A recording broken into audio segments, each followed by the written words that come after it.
when you're doing film and TV, you're just like, Cut. well, and now it goes into the ether, and I guess we'll find out what it's like in a year or two. And they hope we know what we're talking about. The most enduring and impactful love story ever told is back with a musical twist that Shakespeare himself would approve of. This musical adaptation of Romeo and Juliet, this time titled Juliet and Romeo, was filmed on location in Verona, Italy, and infuses the classic story with original pop music, creating a cinematic experience that resonates with both the heart and the soul. You will find that Juliet and Romeo brings a fresh vibrancy to the immortal tale of the world's most famous star-crossed lovers. Yes, and today on Click and Tell, we are joined by Martina Ortiz Luis, Max Parker, Dennis Andres, and the director, Tim Bogart. I wanted the audience to be able to connect with people they really felt they had almost discovered as real humans. The one thing I kind of fell into was the trap of thinking that people were going to applaud our performances. The horse trainer was like, hey, and I was like, no. Oh, it's simple. You just and I was like, that's not simple for somebody who doesn't know how to control a 1,200-pound animal. Welcome to Click and Tell, everybody. Okay. When's the last time you saw each other? 5 minutes ago. I think it was a dinner for your show. That's it. Yes, Your show. these guys came to watch me in The That's Lion right. King on one of the nights that I was on for Nala. So I saw them. That was back in November. So it's been a few months, but even before then, I think having all of us in the same room, it's been a Yeah, because you minute, finished I filming think. 2023. Yes, yes. Do you remember the film that you made? It's been a while. How could we forget? I'm always interested in this concept of, you guys spend so much time together in close quarters, working every day, long hours. Then you're away from each other for a while. What does it feel like when you get back together as a group? Do all those old Yeah. feelings I mean, and memories technically, come this is your back? first time back together that we're having a chat. Yeah. Yeah, it's a reunion all the time. Every time we get back together. Yeah. Absolutely. No, He had a baby. yeah. Yeah. Just, Right. a couple little changes in life. Little, yeah. No, I think Max said it really, really well. Every time it's sort of this really nice little reunion surprise. I seem to run into you, like we'll run into each other at the airport. Like Yeah, some of the we've run Really? run really into each other. odd spot. I was Yeah. like, what are you? And she's like, what are you? Okay. And then the people around you are like, it's odd that there's a musical number just breaking out in front of them because you guys are together. In the Exactly airport. this, In the yeah. airport. What's also funny about that, though, is, so, going on to different roles, different shows, different parental roles, suddenly as a father, I haven't stopped looking at their faces for 1 minute, for one day since we started shooting. Every day, new cuts, new edits. So for me, the reunion's been every day. Yeah. Yeah. I mean, this must be like a proud dad moment for you to see really them is. all together, and the fact this film is finally coming out and people are going to be celebrating it. It is such a proud papa moment, and not to be condescending, but I'm older than everyone. But having gone through the audition process with them so long ago, knowing what an extraordinary journey it was for each one of them to leave their country, to go to a foreign land, to do the kind of location production that we were doing, which was crazy. And then, yes, even though we finished in 23, because there were strikes and we were delayed to release for a year, it's been a while. So for them to, first of all, finally see the movie is one of the things that was so exciting, because I kept talking to them along the way, going, wait till you see it, wait till you see it, wait till you hear it. That's been unbelievably exciting to watch their reaction. So how was that for you to see? Was it emotional knowing that they got to see the final product and for you as the director to say, this is the product? It's always emotional, I Yeah. think, as a creator of anything, to finally reveal it to the people you've worked with, because, and I'm sure each one of you have your own version of the experience working with me, but when you're shooting these things, you're doing multiple takes, you just don't know what scenes are going to end up or how it's going to work. I don't even know that. And even during the editorial process, I do a tremendous amount of focus group testing where I'm showing it in theaters, really responding to people and going, okay, let's take this scene, put it here. Let's put that line, put it there. Let's take that shot, put it there. And they were not privy to any of that other than we're doing it. And then when you're finally ready to share, it doesn't matter if they've been involved forever or for 5 minutes, you're nervous. Every human being is an audience. So you're always nervous and you're always hoping that what they see ultimately is what the goal of the film was, and it certainly seems that's been the response so far. Which Is there like a vulnerability? Would you say every time you show it? Oh my gosh, of Yeah, course. yeah, As an actor, I would say the same to you, right? I'm sitting there with you going, Yeah. go deeper, cry harder, go back to when you were 6, what happened, right? So you're doing that, that's vulnerable. I don't think people think as much about the vulnerability on the other side. Yeah. And it's literally every word ultimately had to be chosen by me to create, to perform, and to stay in. I hope I'm right, right? Yeah. So, I yeah, mean, it's also tremendous, to say, like, Tim also wrote this and produced it. Like, this is essentially like his baby, and so and it's been a long road to get here. So I feel like seeing it all come into fruition is like has to be incredibly vulnerable and just rewarding in a sense. Well, I'll also say to that, Martina, which I think applies to every one of you. When I cast each one of you, I think one of the first things I said, I remember specifically talking to Dennis saying, you know, all the Lord Paris's you've ever seen, throw them out. We're doing something completely different. Okay, all the Benvoglios you've ever seen, throw them out. Your character was a creation with a couple of others that really were crucial to create and define the world. So I was, with each one of you, saying, take a leap with me. We're going to go far afield from what other people may know and what your normal resource might be. And so to watch each one of you having gone through that process to the production process, to see how beautiful each one of these performances are, is unbelievably just rewarding.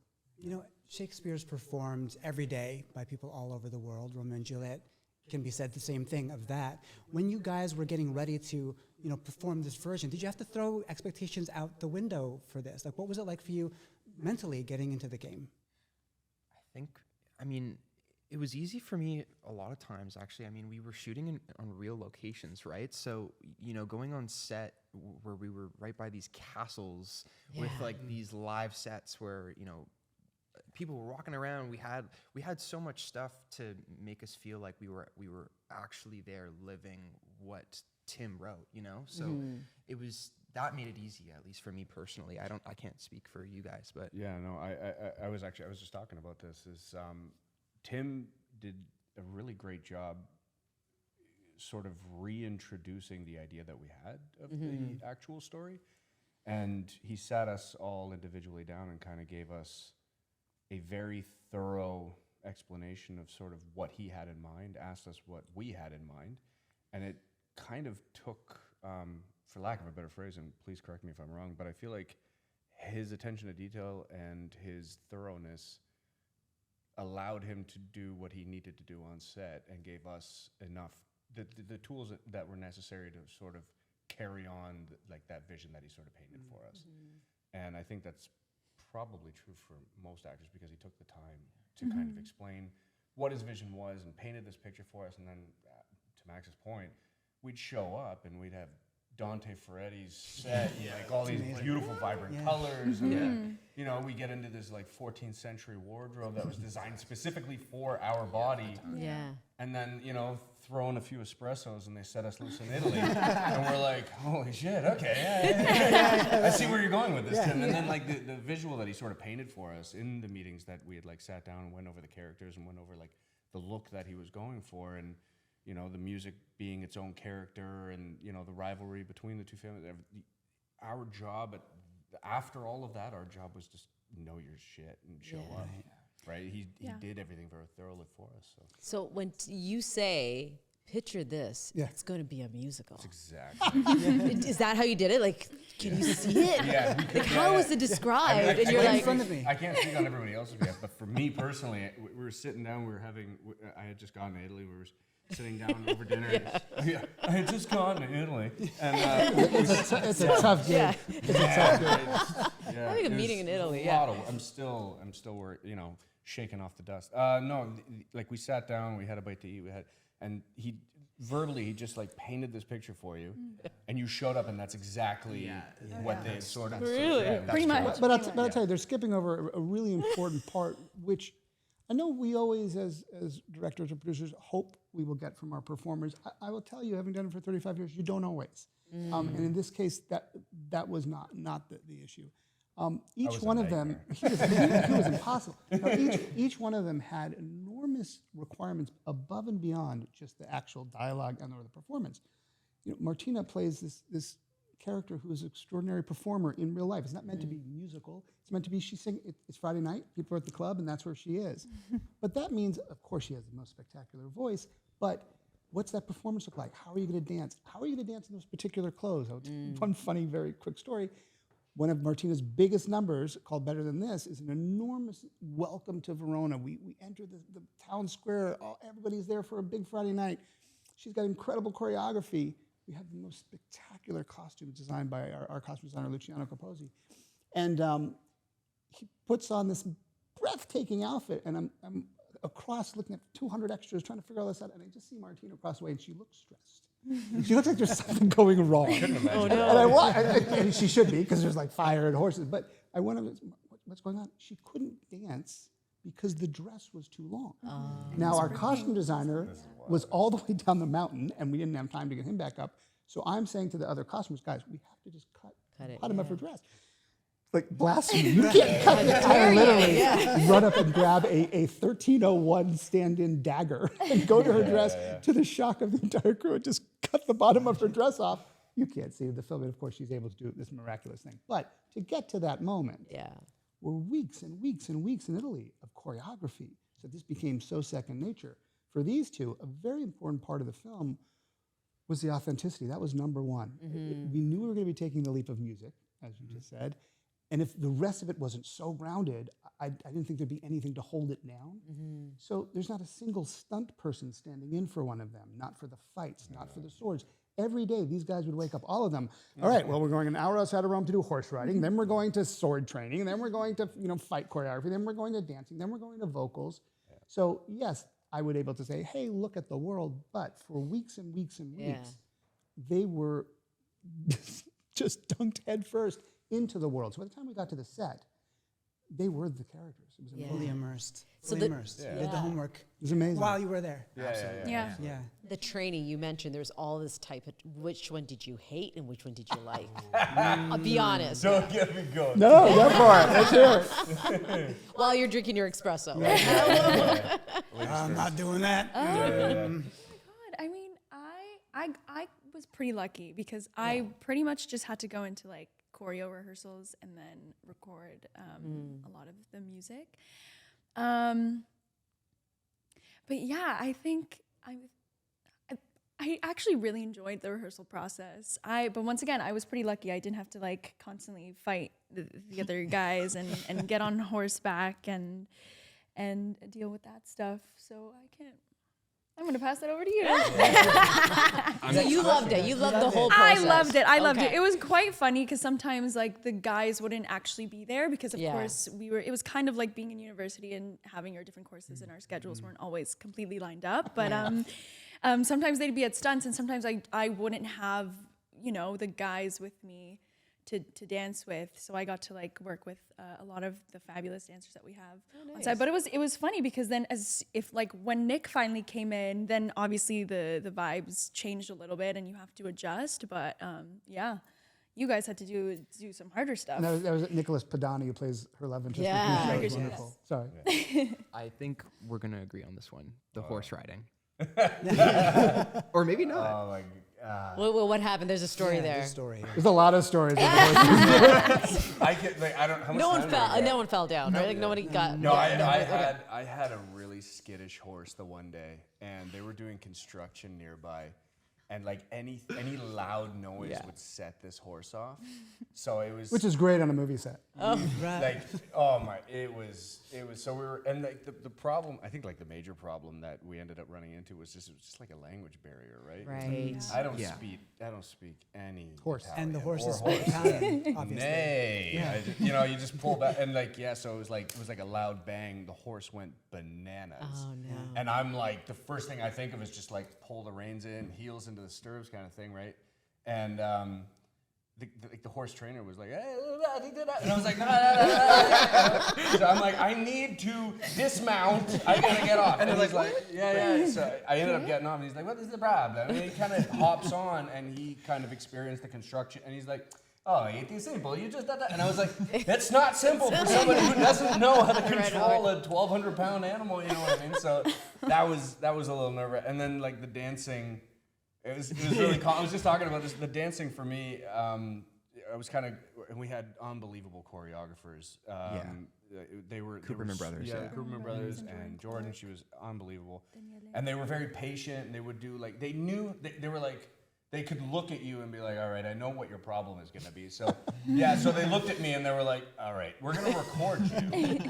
And then we're going to play this back to you. And I was like, all right, great. So I'd go through, after I'd kind of learned the steps, they'd go through it and they're like, great. So here, and they'd show you the video. And it just looked like somebody shoved a cinder block like across the dance floor. And they're like, a little stiff. And I was like, oh, fair enough. So a little more limber. I understand. Yeah. So, the one that came more naturally to me is the stunt stuff because I've kind of got a physical background, but it was all a lot of fun.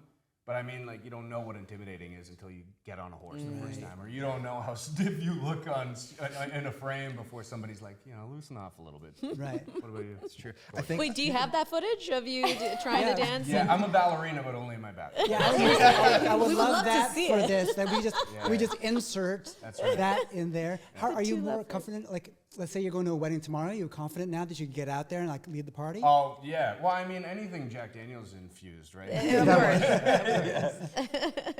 Yeah, I mean, for the horses, I feel like once I got kind of used to it after a few weeks, you start to realize they had favorite horses. Yeah. Yeah. Like ones And that favorite were riders. I was going to say, favorite cats. ones that were better at just kind of carrying you, and then ones that just would not listen to you no matter what you do, like how you would tug or whatever, and they would just kind of blame you. The language. I think the language barrier just like played like a very heavy role. Did your horse have a name? Probably. Yeah, they all had Well, names, that's but that was it. You didn't didn't respect learn- it because you didn't get to know them. Yeah, that's You know true. how to You didn't find the spend- names. yeah. I was busy with the rivalry of trying to buck me off every time I heard it. Yeah, but, yeah. I mean, horse riding was the least favorite for me, and then I think it's stunts after. I'm sorry. Really? Yeah, stunts. Yeah, I don't know. There's something about somersaults or just the warm up that we had to do, like, and just the intensity of it. I think was a lot. But It was very demanding. Yeah. stuff-wise, yeah. But, the but, fighting- but I the have fighting to say, looks so good. for you to say that, right, and then to look at your performance, specifically the physicality, Soul you'd to never huge. done it. It was so important that you were so embedded in that character. It's You did a fabulous. great job. It's an amazing I did performance. stunts with you, and you Yeah. were very committed to doing a great job, and it read. oh, dude, coming from you. Yeah, see, No, absolutely. there's a skill you can use now. I did stunt training recently too, and it's a lot of fun. It is a lot of fun. It's a lot of fun. Especially if You don't got a get to good- really hit the person, but Yeah, I mean, we were very lucky. We had a really great stunt crew that we were working with. They were super patient. Yeah. There were many of them, so they were able to kind of divide and conquer. and- right. yeah. So Love that. So here at Click and Tell, we want to tell your story through photos. You can see they're all laid out in front of you. You guys will get to pick them at random, but we do want to start right here. Yeah. I think maybe the most important one. Yeah. Ooh, there she is. So what's the feeling immediately when you guys see this? I think it encapsulates the film really well. Yeah. The colors, The it's, colors it's for big, it's bold, it's very Yes. beautiful. Vibrant, warm. It speaks so much to what you guys were just talking about too, the setting, the costumes. It immediately The evokes. stud in the bottom left corner. Hey now. The guy that You were looks like- like Professor Quirrell. Zoom in Yeah, a little bit. Your version of the poster is just that cut out. Like, That's right. Yeah. It's already blown up over my But head. it's funny to your earlier comment about what it's like, as a proud papa or one of Yeah. those. So they got to see the poster just like you did, right? It was like, what do you think of this? Not the 276 versions of it Right. that went on for months from 4 different vendors and trying to figure out how, to your point, what's the story you're telling? What's the age group you're trying? How much do you incorporate? And one of the big things that I believe the poster really captures, which is great, is the world, and the sense that when everyone's looking at the trailer or anything else, they just think, what a fascinating world I'd like to escape to. Yeah. And in today's world, Well we said. want people to go, yeah, go escape to something that is that much fun. And the musicality of it was a big question, right? Yeah. There's always this kind of knock on musicals, which I always find rather funny, because every year some of the biggest movies are musicals. Right? So you can always say it's a bad genre. Well, you can make bad dramas, you can make bad comedies, or ones that just don't connect, even if they're great. But musicals have always been last year from Wicked through to Amelia Perez. Amelia through to- Perez, just I was just a gonna say. complete unknown. Yeah. I mean, a musical, but certainly a musical film. So I've always found that an odd knock, and interesting, a lot of people in the musical space tend to try to hide that from the audience. And from the day we started the making of this movie to every bit of marketing, that's what we love. So this like escape to the musical event of the summer, like it sounds like a marketing line, but it's like we're owning. This is why this is different. This is why this has impact. The song Mask I Wear. Oh yeah. Martina. Like it is such a powerful performance. It's the first I was like, my kids need to hear this song. Like it is, that's the other thing. It's new music. Yes. Right? And that's powerful itself, right? So, for you to do that performance must have been just so exciting. Oh yeah, I mean, all of the music in the film was, first of all, I feel like the first time I heard any of the demos of the songs, I was immediately like singing it in the car. Like it was immediately stuck in my head. And then plus with the storytelling of like the actual, the plot line of the film, it's like, I think they go hand in hand very, very well. And like being able to be on a track with like Rebel Wilson and obviously Clara, who's our Juliet, and Taylor Parks and Lettucey. Everyone's in that song, Getting to hear Lettucey sing in front of my face, Pretty great. it was a highlight in itself. So it's just such a huge honor doing that stuff. But I'll tell you something that most people won't know necessarily. When you look at a performance like you've done in Mask I Wear, but in every one of them, as a director, I had a very unique approach to the music production, which was not fair to any of the actors. But it was exactly the case. And Max, you had the same experience. I spared a little bit with singing of it. They repeatedly asked I me begged to you to sing. sing when you sing. I was like, listen, begged. this is called Juliet and Romeo, not Juliet and Paris. And Lord I don't Paris. know if I need should you- be in the mask I wear. There's, after a lot of debate, they finally agreed it's what was best for the story. So his singing aside, but what was important on every song, we did something in this movie where there are something like Mask I Wear has got multiple singers, or even with Romeo and Juliet, who are doing duets, but they're not in the same location. So as a filmmaker, I didn't know ultimately where I wanted to land on a shot, at a moment, on a line, on an emotional arc. So each actor had to sing every line as if the song was a solo, and had to nail every line in every moment, so that I then had the flexibility.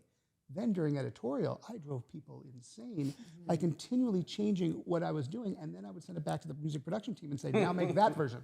I must have had 75, and not a joke, like 75 versions of Mask I Wear.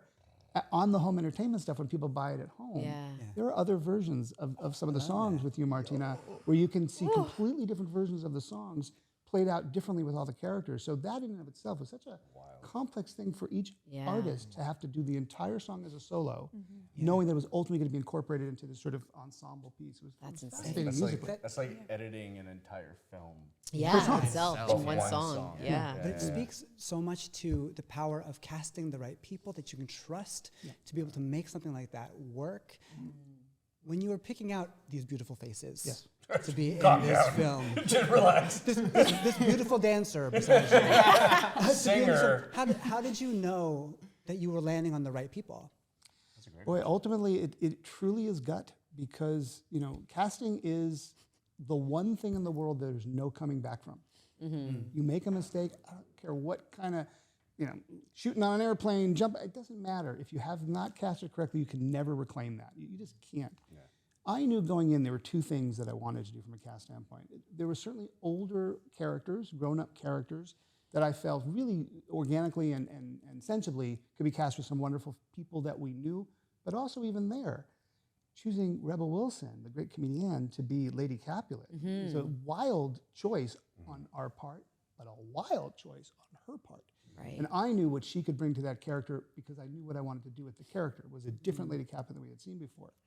Jason Isaacs, Rupert Everett, all those people. Derek Jacobi, I remember thinking, gosh, wouldn't it be great to have someone like Derek Jacobi? So I was like, well, how about Derek Jacobi? Wow. Yeah. But would he ever do this? And the reason Derek wanted to do it was precisely because of his adoration for different adaptations to this incredible text.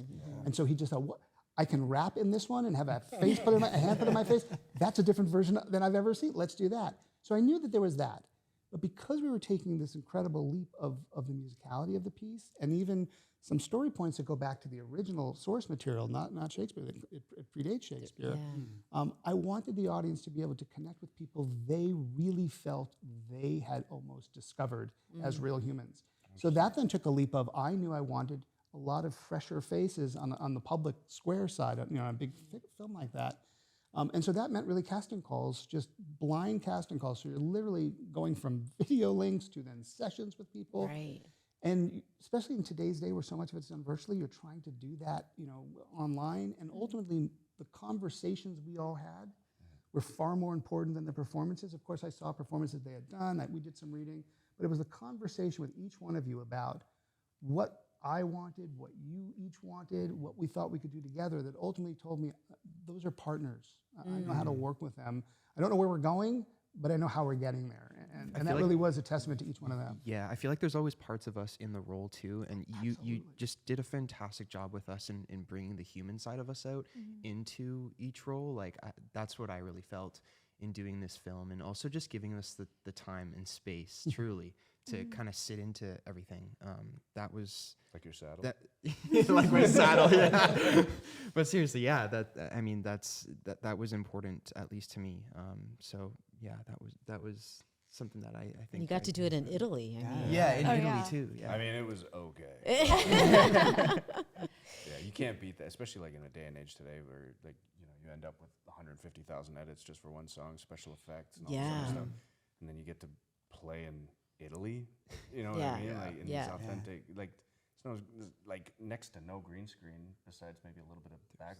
I remember it was like That's a big thing, though. Yeah, no, you didn't do any I green screen. remember like this. I remember it was my first day on set because we sort of shot the last half of the film and then the first half of the film, which is always wonderful. Yeah, it's great. Yeah, it was absolutely fantastic. But I remember I showed up on set and I was like getting to my trailer and I remember looking into the sky and there was this. It was like the size of a house and it was supposed to emulate moonlight.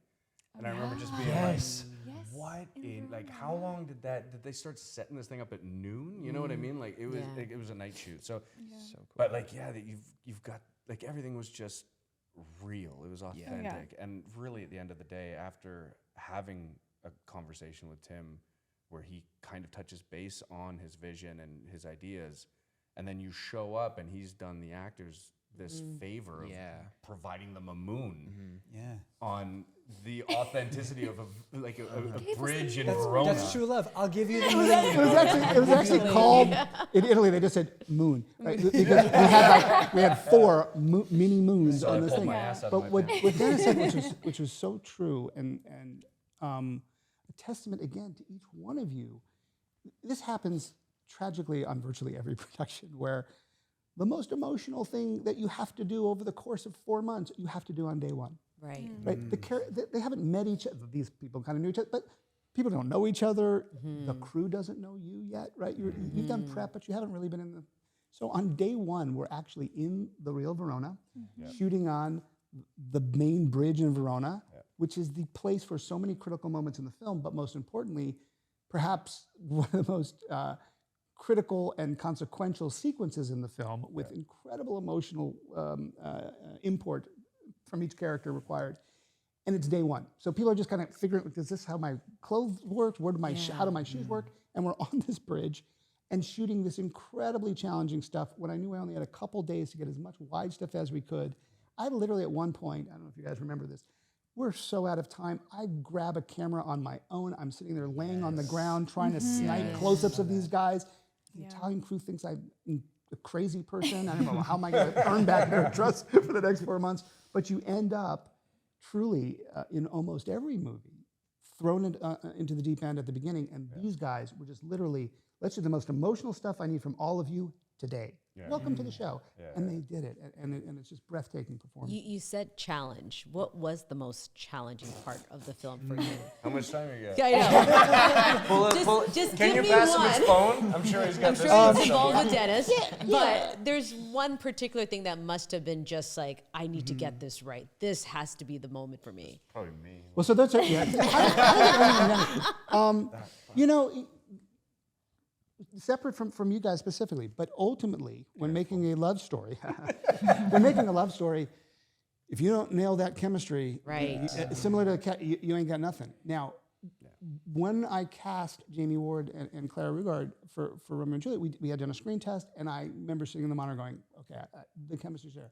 That doesn't mean you've captured it in the film, in the context of the film. You have the potential, but now, how many scenes? When are they looking at each other? How long are they looking at each other for? Is it a believable look? Is it not a believable look? You start piecing all those things together, and I will tell you, one of the oddest things is we did a scene, which I would argue is the most challenging thing I've ever done in my entire career.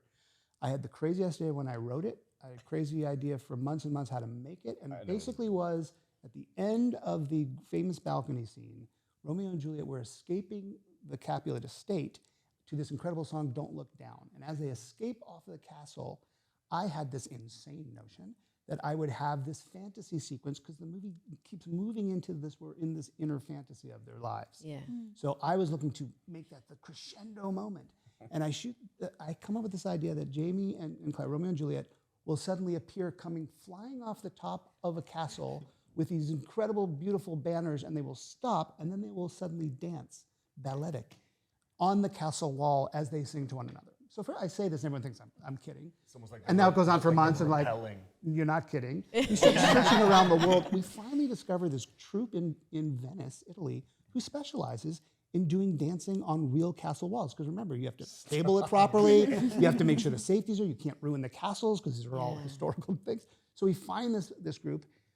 During the holiday break of production, I have Jamie and Clara going up to Venice, where we're practicing on these crazy walls, for like rock climbing walls, how to do it. Anyways, we shoot this unbelievable thing. We cut it together. I think it's the greatest thing I've ever done. I'm so proud of it. We do our first test screening. It's not that the audience doesn't like it. The audience hates it. I mean, hates it from the core of their being. And I remember going, Oh no, Tim. why? What don't you like? No, I don't believe that. And I'm a huge believer in focus group testing. I will. Yeah. If an audience feels that way, doesn't matter why, they feel something. But this time I'm convinced they're just wrong. So I decided to tweak it a little bit. We hold another focus group test, and I now have a person there in the audience to ask questions, and I've like rigged them with everything. They say at the beginning to the audience, you're gonna see a scene, takes place 50 minutes in, the special effects aren't here, this is what it's supposed to. I'm trying to like rig a good answer. They hate it worse. So now we start asking, why? Why do you hate? And I'm like on a remote thing. You want to know? Them Yeah. why they hate this scene. Yeah. And people are like, just dead serious. It just doesn't feel real. Like everything else in the movie feels real. I'm like, they're singing on horses. What are you talking about? How is this the part that doesn't feel real? For some reason, the ultimate goal that we had planned from day one, which was make everything so authentic that the music still lives in an authentic place, even though they're singing, worked. But when they suddenly started dancing on the castle wall, bridge too far. But that was my entire culmination of the love story, knowing they've now fallen in love. I'm now screwed because I keep trying to fix it, and it's clear the audience just doesn't like it. Which, by the way, you can also see on Home Entertainment. I included that. So we ended up shooting in Italy, a 400-person crew, all this madness. I go to England during post-production with a crew of 10 people. Yeah. Jamie and Clara in this one little dungeon room that we were able to find in London, and I shoot a replacement scene that is nothing like that from a magical standpoint, but it really is the two of them at that final moment where you really see, especially Clara with kind of her agency decide, I love you, he says he loves her, and I don't think it's the same movie without that. I think that change was so crucial, and it's so raw and authentic, and there's a look between them that I think is the whole movie summed up in like 2 seconds. That in the absence of that, I just don't know that the whole movie lands as much. So when you think, what's the biggest challenge? Reacting to reality, right? It doesn't matter what you hoped or dreamed. It's that's not what we did. Now what do we do? And ultimately, I think we found an unbelievable solution by necessity. Yeah.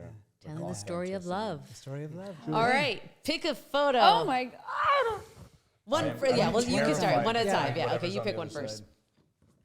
Oh, look, it's a baby Max. Oh, that's Max. That's me. What's going on there? So, okay, yeah. So this was in 2021. We were shooting the Fly Away music video. So I'm a musician. and if you didn't know,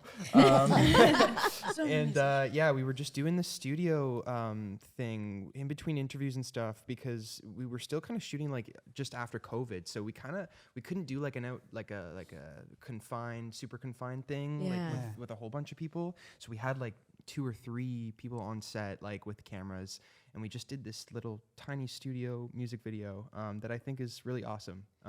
What are you singing there? Do you my own song "Fly Away"? Yeah. How, Max, with all your experience singing and shooting music videos, how did you apply that to this project? Well, that for me came. Riding horses. I heard you. Well, that's just transit for him. He's just getting from his house to. Yeah. I think it really came naturally. I think because I've always been kind of practicing, doing music like, especially in this age, on utilizing the phone and doing live streams and doing all these types of things. I'm kind of naturally inclined to just turn the camera on and just film myself and be comfortable, in my own skin and doing what I do. Singing in front of my fans and everything like that. I think that really translate over to film. But the one thing I kind of fell into was the trap of thinking that people were going to applaud our performances. Because I come from that must be a really great problem to have. I come from a theater background, so that really was hard to kind of get my head around until my fellow actors and Tim would tell me, no, like, when we say cut and we're moving on, we're good. Like we've got what we need. You're looking for like the approval. Feedback. Yeah, I'm looking for that feedback, right? And usually I'll see it in the comments on my live streams, or I'll see it like in the comments in the videos, but you don't see it when you're doing a film. Right. And that was something that I kind of had to get used to. Yeah. But other than Same that, for you, yeah. Well, I would say coming from a background of like singing for live audiences, and especially now doing The Lion King and doing live theater, there's something so beautiful about it where you get a natural connection with the audience, and you're like, you get that applause, you get that the meeting at the stage door, and when I was doing the Leafs games, people coming up to you and you can feel that connection, almost that like instant, like instant an energy. reward or validation, I guess. When you're doing film and TV, you're just like, Cut. well, Moving on. and now it goes into the ether, and I guess we'll find out what it's like in a year or two. And they hope we know what we're talking about. It feels like it's the same across the board. Like Yeah. whether you're performing or you're writing and directing, you just don't know. You don't know. I You really love don't. this. I want to put this out there, Yeah. but we don't know what's going to happen. And I think especially, I feel, sorry. No. I was just, if I may, I think there's something that a lot of people might overlook, and there's a huge difference, and like this speaks to both of your talents. There's a huge difference between singing and acting. There's an even bigger difference in acting while you're singing. Right. And then, like, to be able to still act something out while you're singing it is now, it's not the same thing as like scream, like belting it out behind the wheel. Give me a kind of thing, demonstration. you What know? do you mean? Yeah, I wouldn't want you to for me. The voice of an angel. No, but I think like there's a lot of people that like they don't overlook that, and I think that there's like a huge tip of the hat goes out to like you know with playing in Lion King and your transition from like musician to actor musician. You know what I mean? I don't know that that's something that's easily done, and I'm Also, like, when you're performing on screen, we could be doing the performance of our lives. Like, once again, like Tim was saying, that we all had to perform each song as a solo for things like The Mask I Wear and What If I Loved You and Someone Love Again, all these songs. And like, you could be doing everything that you can, and ultimately, like, you don't know what's gonna That was the make wide it out shot. of the editing. You leave floor, it all like, out on the table. It's like, great, let's move in for close. I remember like one time, I don't remember what song it was, but we had to do like a full cut of one song. And I was like, Tim, did you get that single tear? Did you get it? Did you get it? I don't think it made it to the movie because it just doesn't make sense. But like, you could literally do anything and then you have no idea what's going to happen. Yeah. In the final product. That tear made it to the alternate version. That there you can go. watch at home. I think what Dennis was talking about too, though, about like singing and acting at the same time, like what you and I are kind of doing in the film, was super I'll take important that one. for Tim and everyone to nail. I think is like when we sing these songs, like they're essentially monologues too. Like we're really like living in it. And so there has to be a certain emotion on the face and what someone's actually going through, because in a way these are also words as well. You know, it's words in a song. Giving the emotions to the words. Yeah. So that was very important for An even more difficult way to portray the same emotions that we want to do with like just like a regular monologue. Now let's add a tune and a bass line and so on and so forth. Let's sing it and like still be convincing. Yeah. Good luck. You guys seen the film? Finished No. product? Just kidding. You What film? What did you think of the film? Oh, it's so fun. It's so fun. I really think audiences are going to go to the theaters and they can enjoy this really fun, vibrant, campy almost experience. And it's perfect for the summer, I think, because it's like, I really see this as something as like kids can go to the theater and watch it, enjoy the songs, go home and annoy their parents with how much they want to constantly play the soundtrack. It's very, very family friendly, you know, like that. It has that vibe, and it also has a nostalgic vibe, but not because of Romeo and Juliet. There's something else that, like a warmth, like you said earlier, that there's this feeling that just like sits nice. You know, I want to say like I need a like the Montague boys, and then oh my god, I think because we have such a fun group of like. We had such a fun group, like such a fun cast, and like also and you like especially with the Montague boys, they got so close, we got so close, and you can see that chemistry on screen, I think, and so I would say that nostalgia is almost like it's almost like I wanna be with my buddies, I wanna watch my buddies on the screen, and you feel it's. I feel like it's just a very fun. You know, there's going to be a point in time, some point in your future, where a kid will come up to you and they'll go, I got into musical theater, or I got into singing because of this movie that you guys did. And I think that's wonderful. That's something that struck me while I was watching. I was watching with my daughter. She's going to be 12. And I was like, this is her first experience with not musicals, but with like the idea of this Shakespearean story. And I wonder how this is going to affect. She loved it. Yeah. She was like, she wanted to know more. Like she wanted to know more about, and of course, Perhaps a trilogy. Maybe. I mean, we can't say what happens, but potentially. Yeah, potentially. Yeah. So, another photo. You're next. You're up, Max. Don't pull anything I'm on. Oh my god! Show the class. So you were speaking about like the lushness of the wardrobe. Yeah. This just gives like immediately you know where you are. It's so regal. Okay, how cool is Rebel Wilson?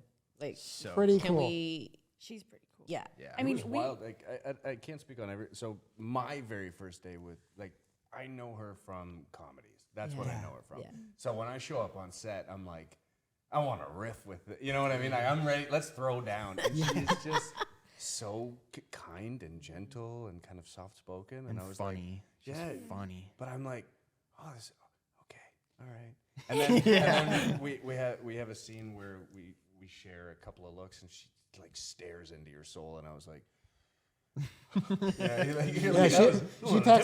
she packs a punch. Yeah, no she's kidding. good. But, you know, interesting about commenting about the lushness of it. For the costumes, which again were done by Luciano Capozzi, and the amazing Dante Ferretti is our production designer, which was another one of those that while we were trying to find a production designer, I was like, wouldn't it be great, someone like, and his agent I was talking to said, what about Dante? Yeah, Dante, 10 Scorsese movies, 10 Fellini movies, why would he do this? Because of the authenticity. So the trick, I think, in many of the period attempts to adapt has been a very museum-esque kind of approach, and it has been distancing. And so one of the things from day one was, what would the fabric have to be in November, December, January in 1301 if they were then be on horses, if they were then going to be in the water? What would the fabric need to be? Every one of those is crafted and created from scratch. We had thousands of costumes, thousands and thousands of shoes and belts for all the extras, but each one of them was designed around a feeling that it was real. And I remember one of the very first days, yes, and the difficulty going to the bathroom, but I remember when one of the very first days when we were at the Cappella estate, and we were doing, I think it was actually Clara was doing the mask I wear sequence, And she started singing, and smoke started coming out of her mouth because it was really cold. Yeah. I remember a bunch of the crew was like, so what are we going to do? Are we going to erase them with visual effects? Are you going to put ice chips? It's like, in 1301, this is exactly what, that's the authenticity. From the costumes to the breath. Yeah. Making it real was first and foremost so that we could then take it to another place. But that color scheme was crucial to understand. It's gorgeous, yeah. They the didn't red. have hot shots in their shoes in 13. So we're not going to have one. But that was my, they don't have it, you don't have it. Did you talk to her about Pitch Perfect? Any of you? I might have. I probably said something. Yeah. Knowing myself, I said something regretable. But, Right, but you blacked out immediately after. yes, Oh. exactly. Yeah. It's so beautiful. All right, the next Let's get one. another one. Crap. Did somebody else go? You're up. Don't be scared.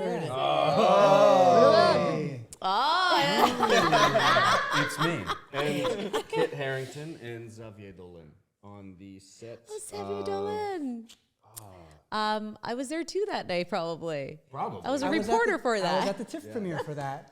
I was at The TIFF life premiere and for death, that. no, the death and life of that's it. John That's F. it. Donovan, John right? Yeah. I didn't have that much to do on this particular set, but it was really cool to be on. Kit Harington, Johnson. Yeah. He's an absolute stud. Super nice guy. And Xavier Dolan, very, very talented director. It was. I got within like 100 meters of Jessica Chastain, which was pretty exciting. But I think, actually, to be honest with you, if I heard correctly, that entire film, which is like I can't even wrap my head around this, but Jessica Chastain's entire part, like that entire part of the movie, because the final cut was like 4.5 hours or something. Jessica Chastain's part was essentially just cut out. My part was cut out too. Was it? Yeah. And I'm like if I'm in Jessica, the poster, but just in the corner. yeah. So like because I'm sort of like attached. too long. I'm not in any scenes with Jessica at the Jessica, as if she's my buddy. So Jess and I, because it was like Kit was like heading into the building that Jessica Chastain's character was in. I basically ended up on the editing floor, and it was wild. Like I remember when I heard. Yeah, Jessica Chastain's part was cut out. I was like, who can say that? You know what I mean? I'm in like awe of her, of like 0 Dark 30 by Catherine Bigelow, and I'm like, I couldn't imagine taking someone like that and being like, I just, the movie was too long, so I'm like, make another movie. You know what I mean? You got 4 hours, make 2 movies. You've worked with a lot of directors. What makes a good director? Ooh. That's a really great Besides, question. you gotta say glasses. You gotta say. So, No stress. that's right. No, The edit's locked. Nothing can well, change. it's interesting. I was recently talking about this, and I've slowly started stepping into a bit of a director situation myself with a film that I wrote, and I actually pulled I was like cherry picking some of the stuff that I learned from Tim. Yeah. Just To not do. yeah, exactly. Yeah. No horses. No, it was, I really, I personally, I really enjoy a good quality team. I really like authenticity. I believe it's a director's job to have a vision. And I mean, if you're the writer, director, and in charge of the music, and you got all of this stuff going on, you're in charge of a lot more. But I think, if you had, if you're pick one thing that's a director's job, I would say it's vision. Vision. And then it's kind of like the umbrella for everything else that sort of encapsulates what is the medium of storytelling. And I had such a great experience working with Tim, and when he sort of explained his vision to me and how thorough he was about the ideas that he had for the film and for my character and so on and so forth. And other characters as well. He wasn't just all right, so Paris XYZ. He would talk about everybody's characters and kind of what the ultimate goal was. And so I was like, am I the antagonist? And he's like, no, you're not. He's like, the family rivalry is the antagonist. Right. I was like, what a great way to explain that to me. Now I know my role better. That sort of thing. And I think kind of stepping into director shoes myself, I was like, I very often caught myself reflecting on the conversations that I've had with Tim. Yes. Over the several months that we worked together. And I mean, personally, I feel that it really helped me, because I don't know if you can relate to this, but like for me, the first time I directed, I was like, this is nerve-wracking. You know what I mean? I'm like, I don't know if I'm ready. You know what I mean? That sort of thing. Because there's a lot of people that like, and I had when I say a fraction, I'm being generous to myself. I had a fraction of the people on set that day, the amount of equipment that was getting tossed around. I don't even want to talk about locations. I was near home. I could drive. If I wanted to run away, it would take me 15 minutes to get home. Not the case in Italy. You know what I mean? Yeah. So even with like such a small sort of situation for myself and finding that severely overwhelming, I couldn't even imagine what Tim went through on like Spinning Gold or Verona, or sorry, Juliet and Romeo now. But yeah, so I guess in a nutshell, what I would say is what makes a great director is like really good yeah, long story short and a short story long. Really like have a vision. Yeah. And communication skills that are like accompanied by clarity. Right. But do you ever feel ready? Because given all the stories that you guys have just told, right? No, but I think the truth, and I'm sad to say, because it was one of your first, right? It will not be a different experience on the 50th.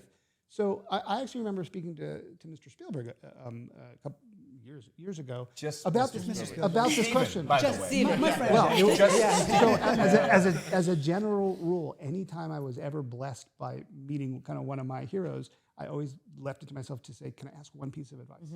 Right. And then they would say, what is it? I was like, I don't know, what's the best piece of advice? And I've literally done that throughout my career and always have been blessed by, you know, a happenstance opportunity like this with Mr. Spielberg. That's why I call him Mr. Spielberg.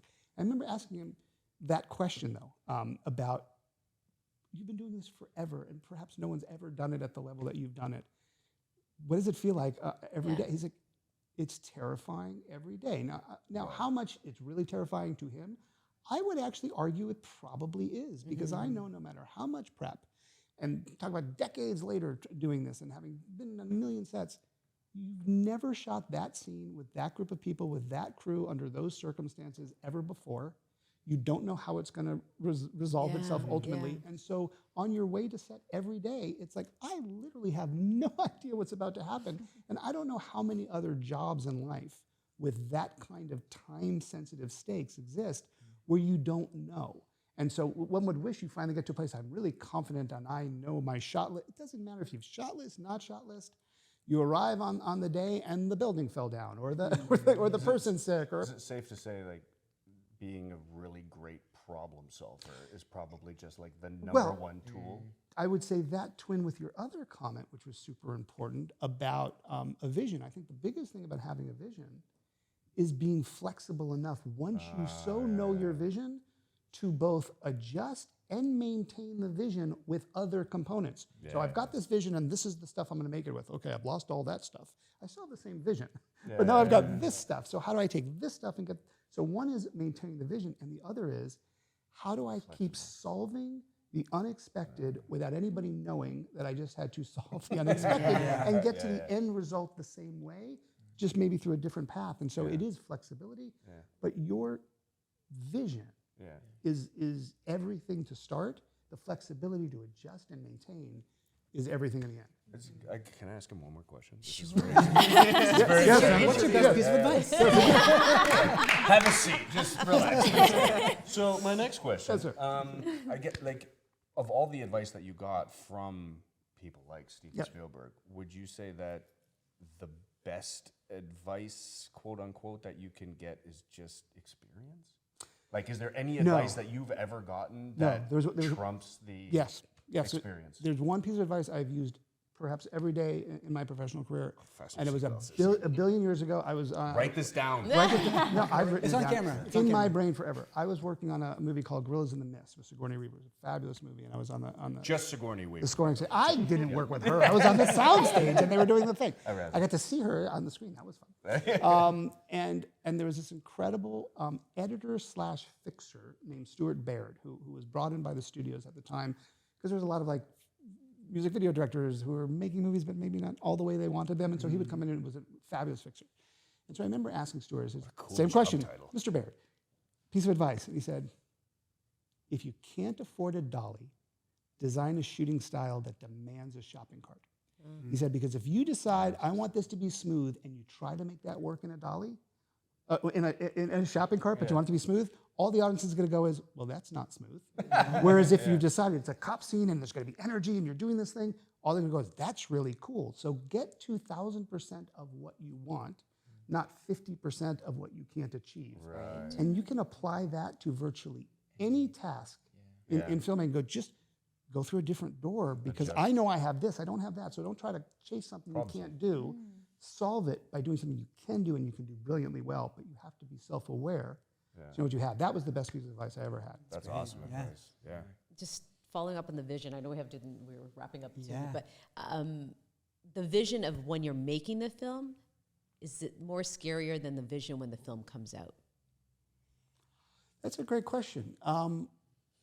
I think it's far scarier when the film comes out, because when you're making the film and you have that vision, everything's possible. Right. At some point, bit by bit, well, that's all the shots I have for that scene. Okay, well, that's all I can do with visual effects for that scene. And boy, to the end, I'm going, can we add a firework here? Can we add a thing there? So you push it, but at some point, your vision of what can be gives way to the reality of simply what is, which you hope you've captured everything that you wanted to capture, but then it's beyond your control, and you hope someone else gets what it is that you're trying to do, which ultimately, we don't know. Yeah.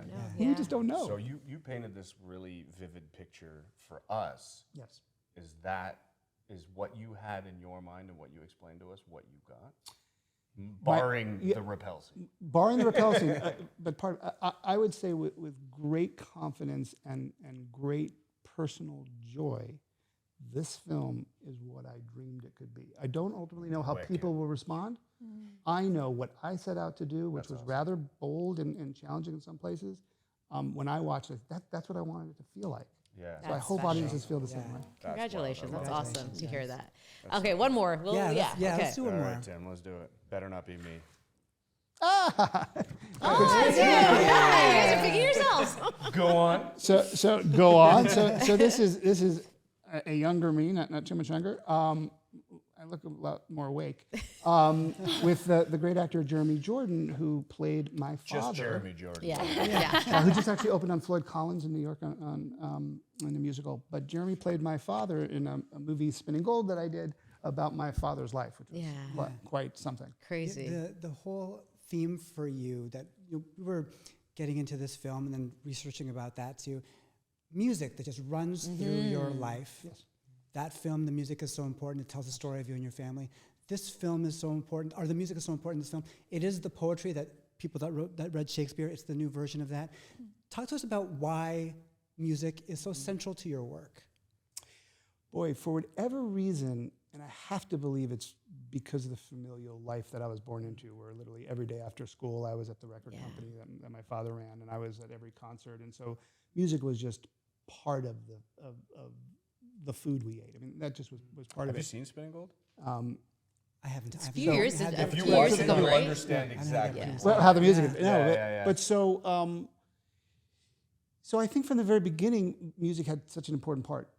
I started being a creator, as early as 12. I wrote my first screenplay. It was terrible, but it was 110 pages, and I wrote it when I was 12, and it said "fade out" at the end. Which so it was celebrity was in that? It was no celebrities. It was called Time Tunnel, and it was a cross between Terminator and Back to the Future before either came out. But in any case, I was a visionary. But in even early on, I started listening to music constantly, no matter what I was creating. And so as a writer, it's one of my things. I pick specific scores or specific songs, and I will listen to that to the chagrin of anybody around me for the entirety of the writing process. Could be months and months and months.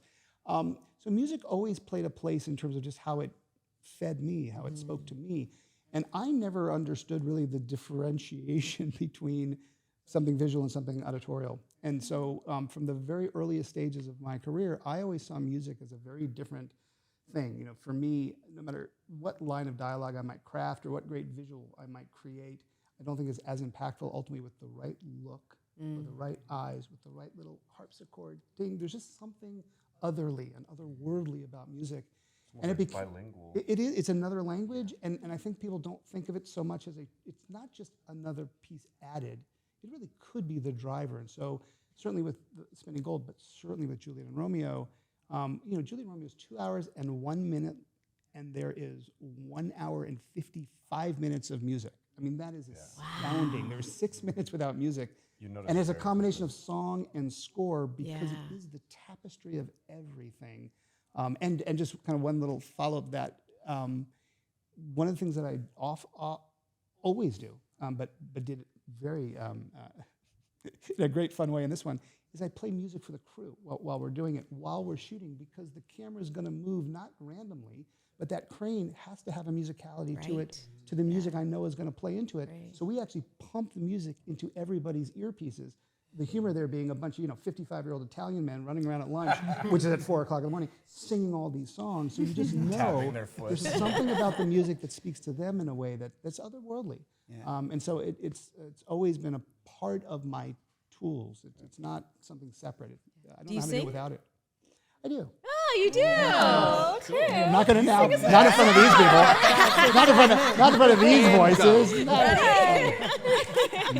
Jessica, No, do you feel like you have that? I departed the singer and the. I started my career in musical theater. Oh, there So you I was on go. stage, running around, in tights and dancing and doing all that, and I left all that behind for them. They could do that, and Thank I'll you. just sit back and go, yes, I like that. The way I'm a ballerina, but only in the bathroom. Exactly. This guy's in the shower. Exactly.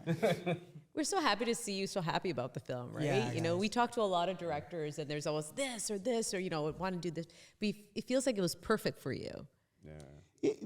It would be silly to not say it was unbelievably challenging at every second, and continues to be to this day between Yeah. now and the 9th November release, and then in Europe. But when you can create something with a group of people of like-minded spirit, Yeah. and ultimately create something that you can stand back and go, boy, win, lose, or draw, I'm super proud of that. Yeah. Super proud of them. And I don't know, I don't know how else to feel but happy and proud about that. That's so amazing. I think this is I think I'm speaking on everybody's behalf, actor-wise. It was probably one of the biggest reasons why it was so easy to kind of rally was because of the passion that he showed, he kind of showed us going into this project, right? Yeah. So, Congratulations Yeah, to all of congrats, you. thank you. We really loved it. And absolutely adored your conversation with us here today. So lucky to have you guys. Yeah, thank you for having us. Thank you. Can we sing now, or can we? They can. What do you got? Can you Take it away, Sangeeta.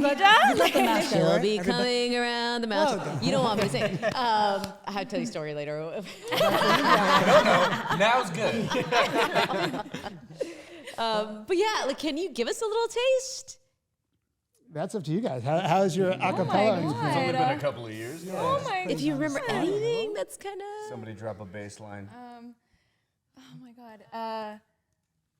Jessica's on Okay. Just 'cause I love you tonight don't mean I'ma love you tomorrow. Oh, oh, oh. I know we're closer tonight than we've ever been before. Oh, oh, oh. Whoa, I just need a little, not too much. Can I get a minute of your touch? I don't want it all, I just want enough. Just 'cause I'm falling tonight don't mean I'm falling in love. Dennis? Dennis, take it away. And scene. The mask I wear, let's go. Thank you, guys. Thank you so much. That's awesome. That was awesome. So Awesome. great. Thank you so much. Thanks for having us. Thank you.